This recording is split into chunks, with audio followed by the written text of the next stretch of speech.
इथं बघा परत आपण आज दुसऱ्या स्टुडंटला घेऊन आलेला आहे. रस्ता हाच आहे आपला, जो मौजे शाळेच्या ग्राउंडच्या जवळचा.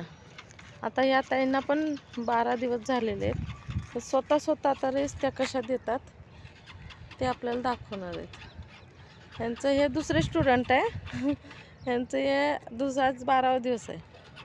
आज माइंड फ्रेश करण्यासाठी मी या रोडला आणत असते, तर या रोडला आज ह्यांना आणलेलं आहे. ते कसे चालवतात फक्त बघा.